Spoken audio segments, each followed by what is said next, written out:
case number FECR 081656 in the Iowa District Court for Buchanan County, the state of Iowa versus Christopher Douglas Souls. Mr. Souls is present with counsel Mr. Brown, Mr. Montgomery, and Mr. Parrish. The state is represented by Mr. Brown, Mr. Harden, Ms. Sapico. We are present for sentencing today in this case. Before we proceed to sentencing, there was a motion that was filed on May 17, 2019 by defendant in this case. Mr. Souls filed a motion to strike victim impact statements that were submitted in writing as part of the pre-sentence investigation report, and in contemplation that certain information may also be read at the sentencing hearing. We will address that motion. Before we proceed to sentencing itself, Mr. Montgomery, are you arguing the motion for defendant? May it please the court? Yes, Your Honor. Go ahead.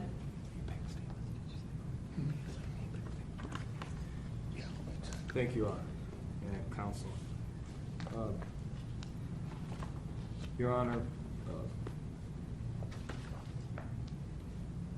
the best way to start the court's attention on this is the state's brief at page 11 on this issue, which is the section addressing the motion to strike the entire PSI, but that section of the state's brief talks about the what we call the purported victim impact statements. Here's what the government concedes, Your Honor. Page 11. Souls, quote, is correct that the statute does not criminalize involvement in a traffic accident. It criminalizes conduct afterwards. And they state that Souls is correct that the statute, or excuse me, Souls is correct, quote, that conduct did not cause Mr. Mosier's death. The state concedes that the criminal offense, which is the singular conduct we're here for here today, the state concedes, quote, that conduct did not cause Mr. Mosier's death.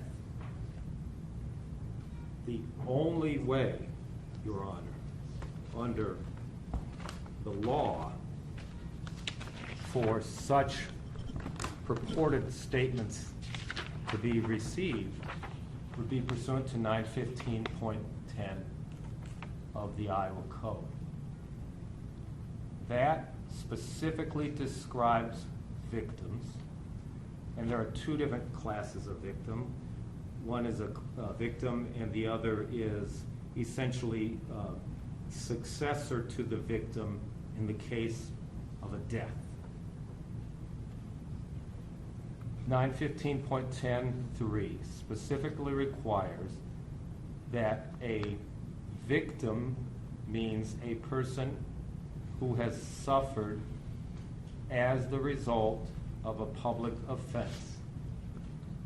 Victim also includes the immediate family members of a victim who died, quote, as a result of the offense.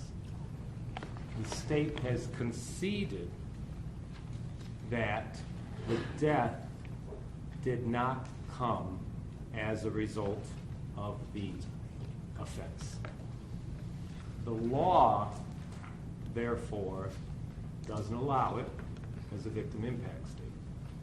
Most importantly, victim impact statements are purely a creature of statute, and the law is very clear on that. We've provided the court recent case law that says essentially they will strictly construe 915. And we've provided the court cases, a recent case where the female victim then died not as a result of the offense committed by the defendant, much like this case, because the state has conceded the death did not result. And when that young female victim died, the mother gave a victim impact statement, and the appellate court here in Iowa reversed and remanded it for resentencing, saying that mother was not a victim of that offense because the death did not arise as a result of the offense, and most importantly, because of the nature of the purported victim impact statement, which in the cases we provided, this case I'm giving the court an example of, the appellate court concluded was designed inherently to convey, to urge the court for the maximum punishment, and entailed information in the purported victim impact statement, which the court otherwise would not receive absent the statement. We have that in all three of the purported statements in this case, Your Honor. Now, I'm not sure, Your Honor, if you addressed this with Mr. Parrish, how the court wants to proceed on the substance or the contents of those three that are particular concern to us. Does the court want to proceed here in open forum? I note that the victim impact statements ask that they be kept confidential. We don't want to breach that, but we do want to make a good record. We'd be perfectly fine. We need to protect that until the court makes a subsequent decision on whether or not they're victims. Therefore, it's for the sake of argument, presume they are, for keeping them confidential. We would rather address that with the court in a different forum, but we'll do it however the court wishes. Mr. Montgomery, I have reviewed the statements to which you are referring. You can probably make your argument on your motion without reciting everything that's in the statements. Okay. Thank you, Your Honor. Appreciate that. There are three statements, one from Mrs. Mosier and one from two of Mr. Mosier's sons.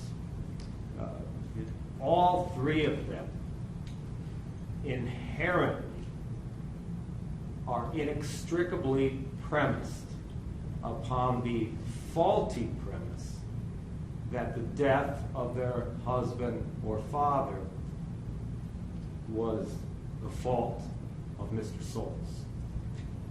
All three of them inextricably, inherently intertwined in that faulty premise, adamantly urge the maximum punishment. One or two of them refer to facts they declare, particularly about the night of the accident and collision, particularly about the tractor being driven by Mr. Mosier, which, if they're victims, we won't be able to examine. They're statutorily defined. Mrs. Mosier and her children are victims. The question is whether they're statutorily defined as victims for purposes of consideration by this court on this singular offense. The assertions of fact about the night in question and about the tractor, one or two of them make specific assertions of fact and then assertions of fault based on those facts and assertions of avoidability.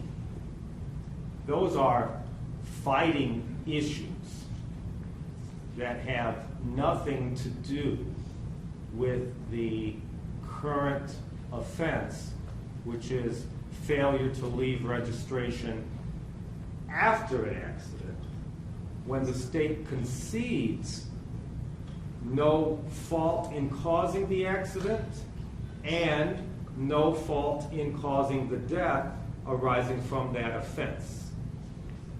So the court has already inherently received these adamant urgings for the maximum punishment with assertions of fact and all that goes along with it, including all of the emotions, which are emotions that should be recognized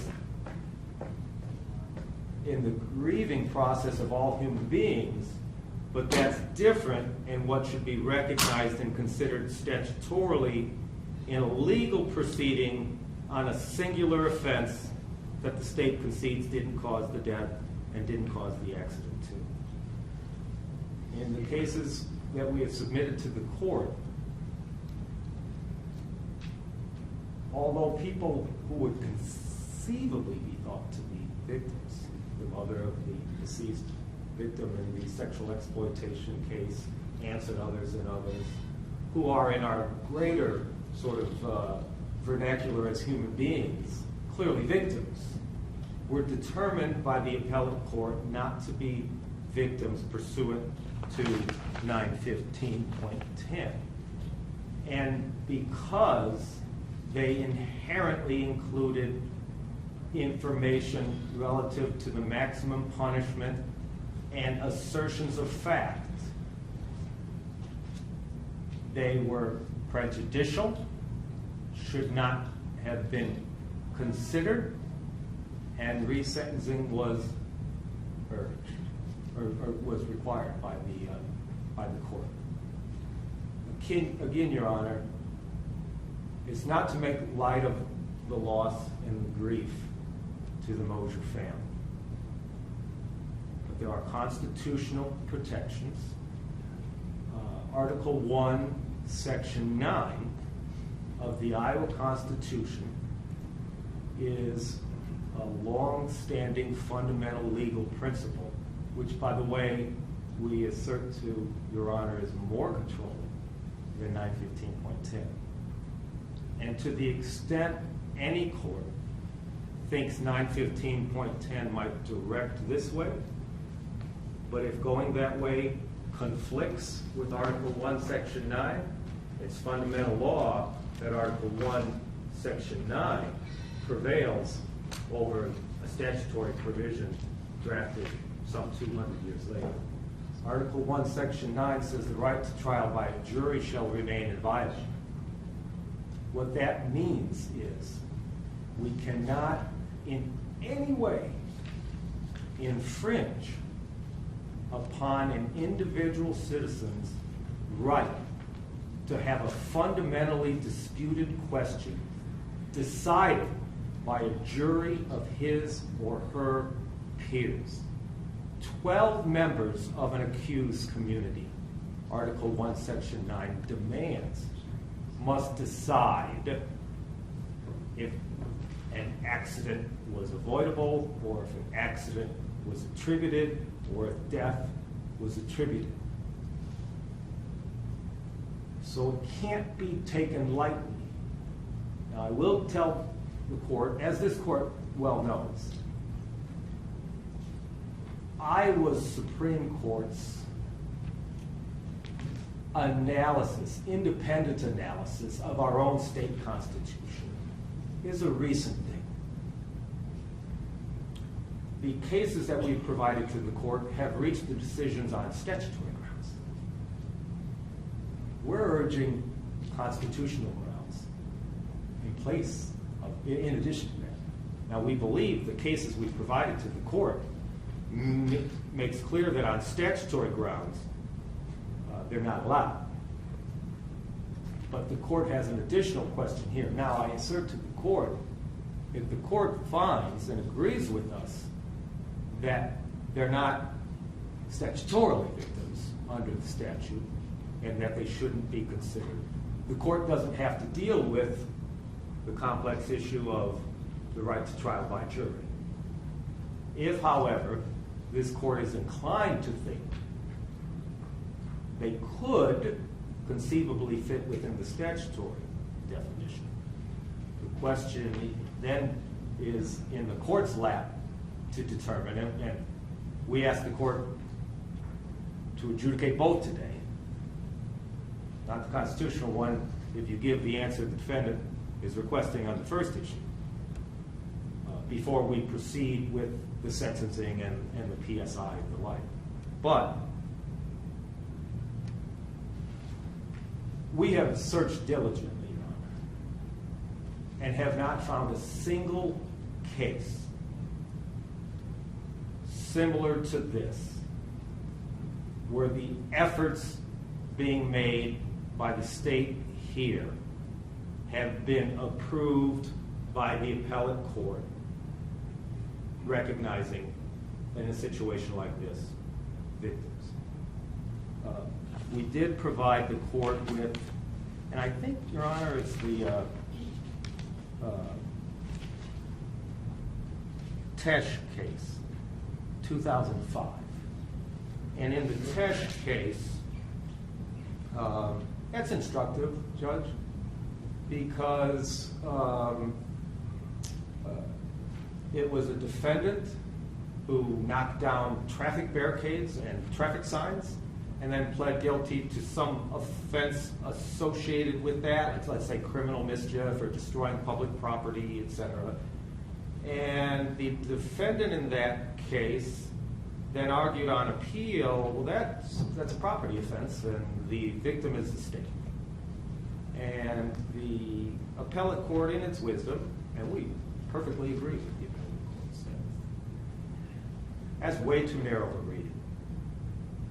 But for this defendant knocking down the barricades, and but for this defendant knocking down the signs, which warned of the big hole in the road, the citizen who drove into the hole at night, because of the absence of those signs, would never have been in an accident, would never have been injured. That's clearly logically connected and arose as a result of the offense. That makes all the sense in the world. We are not asking for some strict, overly constructionary interpretation. We're asking for a simple approach, Your Honor. In our motion filed, our supplement filed yesterday, urging the independent approach, we laid out the standard for the court. But for the offensive conduct, the criminal conduct of the defendant, if the injury would not have occurred but for the offensive criminal conduct, then the injury and or death thereby arose as a result of the offense. But if the accident, injury, and death would have occurred even in the absence of the criminal conduct for which the defendant is being sentenced, then it did not arise as a result of the offense. Now, I'm not sure the court really needs to worry about that standard. We asked the court to accept the concession by the state itself that the death didn't result is enough. And it's unclear how they purport to get over that. And the prejudice is inherent in the nature of the, as the court's aware, the statements themselves. They are absolutely, positively, inextricably premised upon responsibility for the death of their husband and father. That is not the kind of unfair emotion that a reasoned, logic, legal proceeding limited to a misdemeanor for failing to leave registration is allowed, statutorily ought be allowed to consider. Beyond the statute, it clearly is not something that a court or judge or PSI writer or prosecutor alone can decide and attribute to a citizen unless and until that citizen has admitted to that, or unless and until that citizen has waived his or her right to trial by jury on that issue. As we all know, Mr. Souls did not waive his right to trial by jury on that issue. We had all kinds of proceedings, a lot of work by both sides, a lot of work by Your Honor, all because it was a hotly disputed issue. We can't assume causation and responsibility when a jury hasn't decided that. So this is different than any other court in a reported proceeding has had if the court somehow thinks they fall in the statutory definition. We think it's easy that they don't fall into the statutory. But we ask the court for the court's decision on the Article 1, Section 9. And inviolate means unsullied, uninfringed upon. I looked at synonyms. Lily white, pure as the driven snow. To allow a proceeding where the PSI writer makes the PSI recommendation because of the insertion of these three statements, which statements are predicated upon factual attribution of fault to a citizen, dirties that lily white snow of Article 1, Section 9 up. It sullies it, it infringes upon it, and it's not right. And our motion in this regard, Your Honor, is not novel. Our motion is not new. It's not a fancy, late-breaking thing. Our argument has been around for 230 plus years. Our proposed standard. Mr. Montgomery, this is the second time I have heard someone's phone ding because they had a text message. Whoever has the phone, remove yourself and the phone from this courtroom right now.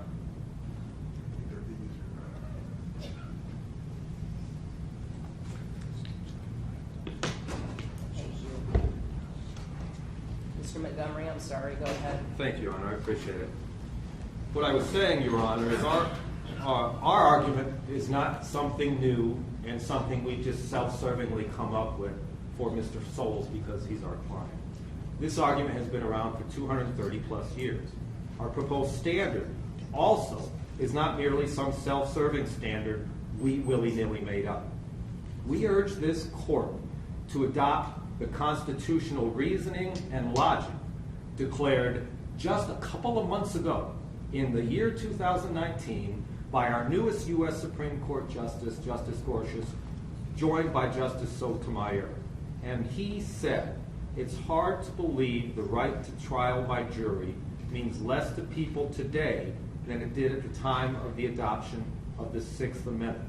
He goes on to talk about Henry VIII and that even back then, restitution for larceny could only be based on 300 years ago. What the jury found was the value of the item stolen. And Justice Gorsuch and Justice Sotomayor, just 2 months ago, said that on something that some people think is menial, restitution, facts relevant to that cannot be decided by a judge alone unless a defendant has waived the constitutional right to jury, which must remain inviolate and pure as the driven snow. In this case, punishment of incarceration is much harsher than imposition of a financial penalty for restitution. And the reason we urge the independent approach, our Iowa Supreme Court has proudly declared that our state constitution is much more protective of our Iowa citizens' rights than the federal constitution. And Justice Gorsuch and Sotomayor says the federal Sixth Amendment would be violated, using their logic, in a case like this, when it comes to money restitution. if the federal Sixth Amendment would be violated, surely the much more protective Article 1, Section 9, right to trial by jury, which must remain unimpinged, unsullied, and pure as the driven snow, would be violated. And, Your Honor, here's what's important. It's not the sufficiency of the proof in this case. It doesn't matter how strong we submit to the court respectfully. The court thinks the evidence or proof might be. By the way, there is no evidence. They've conceded, didn't cause the accident and didn't cause the death. So not only is there not evidence, there is evidence that they stipulated there isn't. But it's not the sufficiency of the evidence. As Justice Sotomayor and Gorsuch said, it's the right to have such a fundamentally important, hotly disputed issue decided by a jury. And they're asking that it be decided by people who are non-statutory victims, clearly, thinking emotionally, by a singular PSI writer, or even by Her Honor. And as comfortable as we are with Your Honor here today, Mr. Souls has not decided to have an important decision like that made by a singular person. And when the state entered into a plea agreement that dismissed those charges, he didn't have to worry about whether or not he waived it. He hasn't waived his right to have attribution for the accident or the attribution for the imposition of losses to the family decided by a jury.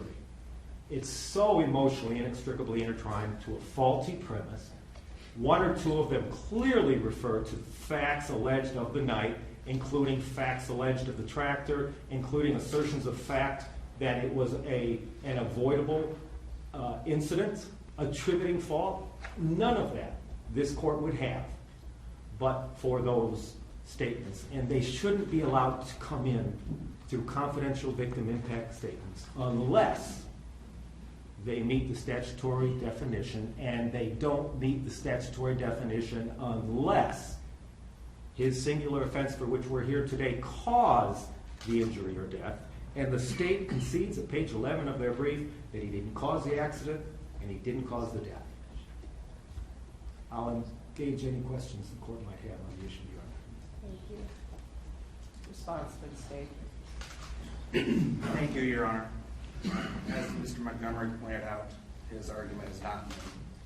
I don't know how many years it has been around, but I'll take his word that it's 230 years.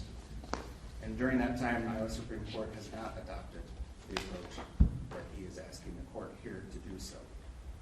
In essence, Mr. Souls is asking this court to change Iowa's law, and primarily cites a dissenting opinion from the U.S. Supreme Court and asking this court to do so. I also want to clarify the charge for which we are here is not failure to provide proof of registration. That's simply a citation. We are here for leaving the scene of an accident resulting in a serious injury. I believe the brief that we filed May 13th adequately covers the fact that Mr. Mosier's wife and sons are, their injuries or emotional harms are directly related to Mr. Souls' offense. They are victims within the meaning of the statute and entitled to give a victim impact statement. That brief clarifies that Mr. Souls leaving the scene did directly cause emotional harm to Mr. Mosier's family. They've sought explanations of what happened from the moment they arrived at the scene of the accident. By leaving the scene and not returning, Mr. Souls deprived them of timely answers about Mr. Mosier's death, both by making himself unavailable and by depriving law enforcement of a chance to determine whether intoxication, exhaustion, or other impairment was a cause or contributing factor to the collision and to the source of Kenny Mosier's family's loss. it's essential to the purpose of the victim impact statement that the victims be given opportunity to fully convey the impact the crime has had upon their lives. Mr. Mosier's wife and sons, in the event the court determines they're not victims, would still be entitled to have their letters qualified as information from other sources that the court can consider in sentencing, so long as the letters themselves do not contain impermissible factors.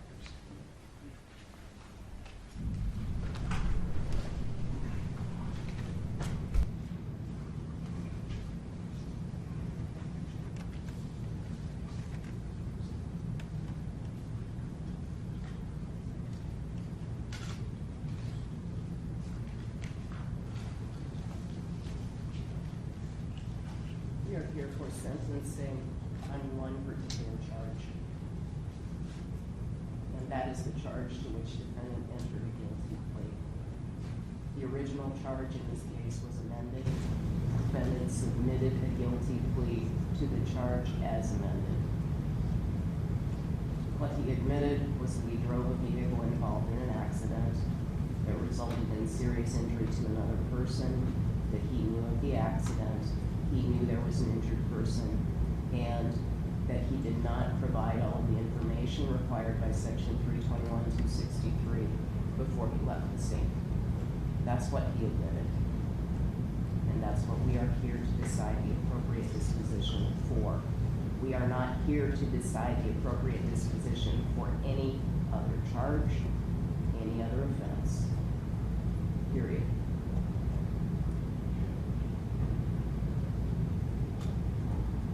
I don't find it necessary to address constitutional arguments on the motion to strike the victim impact statements that was filed by defendant. Iowa Code Chapter 915 at Section 10, subparagraph 3, defines a victim for the purposes of this chapter. It gives a specific definition. It does not define victim in the general sense that we would all understand it. Just speaking in normal conversation. It doesn't define it in the sense of someone who suffers harm, suffers hurt because of what happened on April 24, 2017. That is not a statutory definition. The statutory definition of a victim for the purpose of this chapter and for the purpose of giving a victim impact statement is an immediate family member of a victim who died as a result of the offense. And the use of the word "the" in connection with offense indicates we're talking about the crime for which the person has been convicted and for which the person is being sentenced. Not some other crime that they could have been charged with, not some crime for which there was suspicion, not some crime for which there may have been probable cause, but that offense wasn't pursued. It is for the crime for which the person has been convicted, and that we are here for the person to be sentenced on.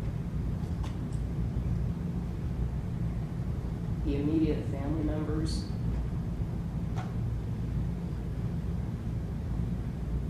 I don't have any question the extent to which they have suffered because of what happened on April 24, 2017. I don't have any question about that, but that is not the issue that's being presented here. And this isn't splitting hairs. This has to do with the statutory definition of those who are allowed to present victim impact statements in these proceedings, and the individuals who submitted those statements as part of the PSI do not meet the statutory definition.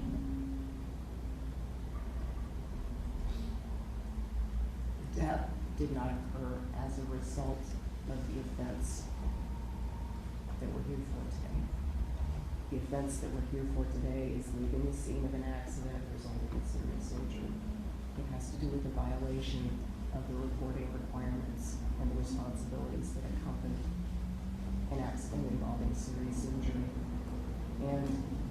death did not result from this particular offense. I absolutely cannot consider improper factors in sentencing. The sentence has to be determined appropriately. And I have a duty to make sure that there are no improper factors that are considered in pronouncing sentence. I am going to fulfill that responsibility. The individuals who submitted those statements, as I said, my heart goes out to them for everything that they've suffered and experienced, but that is not the test here. The test is whether they meet the statutory definition under 915.10.3, and they do not. And therefore, I am granting the motion to strike consideration of those statements, and I will not consider them for purposes of sentencing.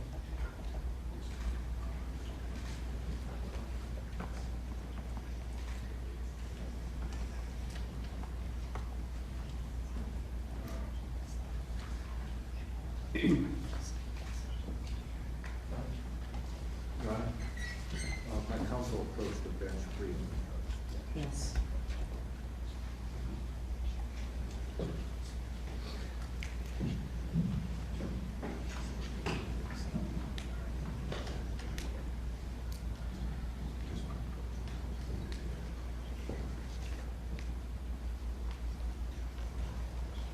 Maybe we refresh our memory.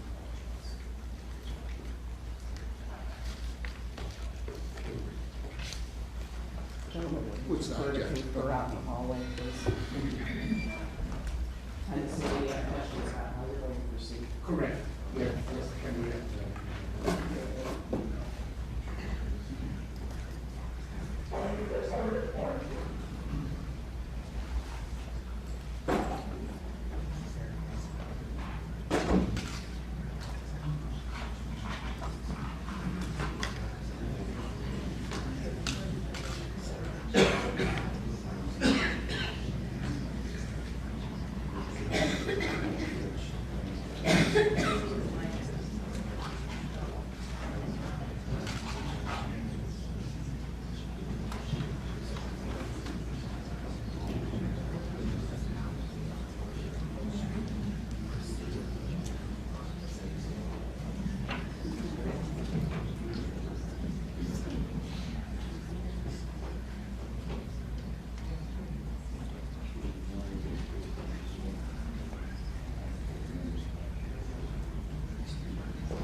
Mr. Montgomery. Thank you, Your Honor. First of all,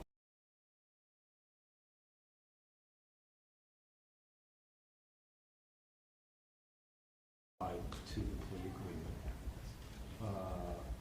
So we thank them for that, which is consistent with justice. We also suggest to the court that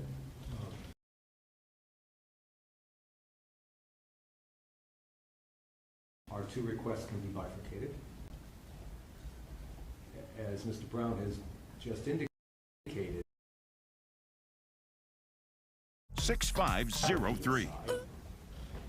if with a new PSI, pre-sentence investigation report, there is a certain recommendation that may abrogate the need to make the difficult decision on recusal, since we asked this court to make that decision because we don't think the decision whether or not to reorder a pre-sentence investigation report is impacted by the court having read them. Sentencing might be, but we don't know, depending on the new PSI report. So we asked the court to hold in abeyance and not rule on the motion for recusal until all parties receive the new pre-sentence investigation report for all the same reasons. And we hope the approach by the government will be just as enlightened in joining us on this.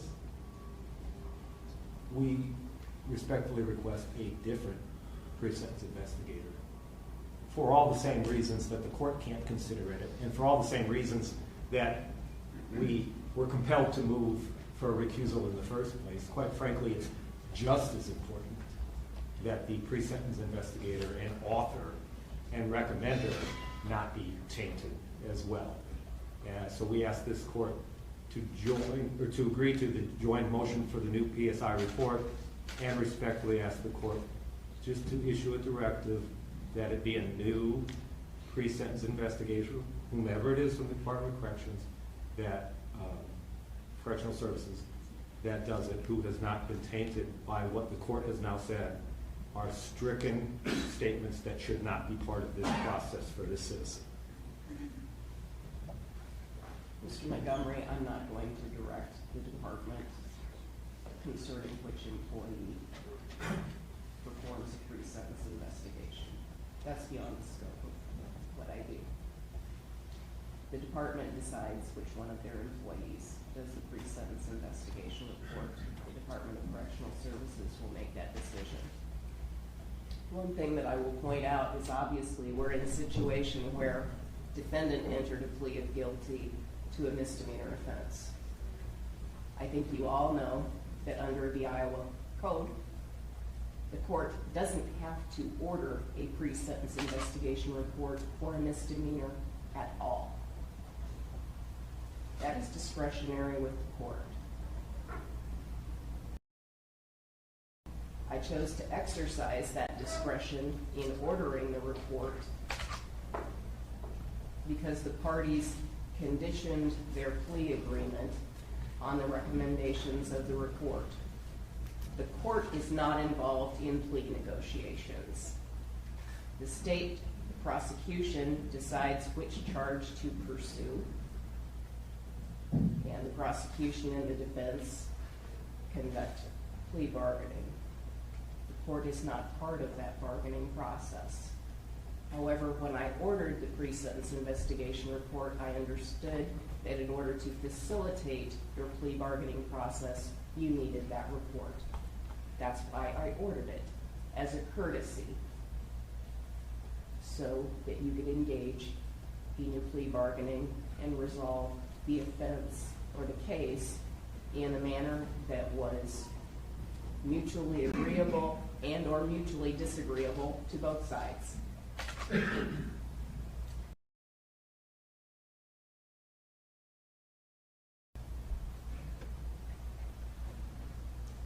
We're in a position where I, as the sentencing judge, don't require an additional pre-sentence investigation report. I don't have to order one, but I'm also a sensible enough person to know that when I have the prosecuting attorney asking for a new pre-sentence investigation, and the defense asking for one that both sides feel they need a new pre-sentence investigation report. And because you both agree that that's what you need in order to carry out your plea agreement and to carry out your negotiations, I will enter an order consistent with what you are both requesting. And that's the only reason I'm doing it, because you're both requesting it.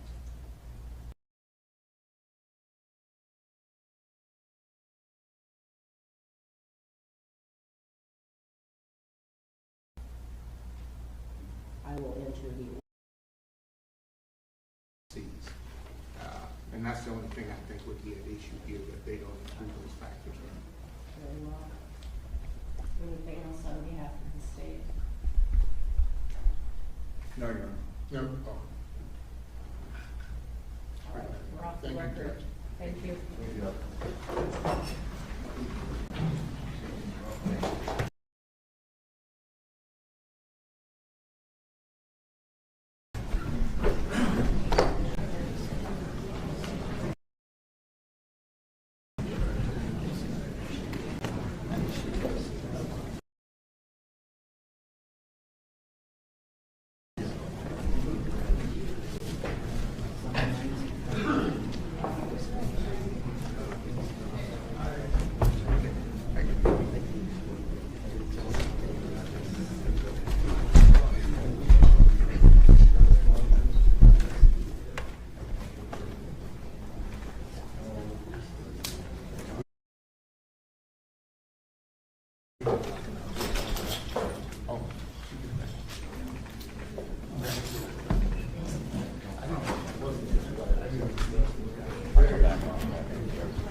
I think you were.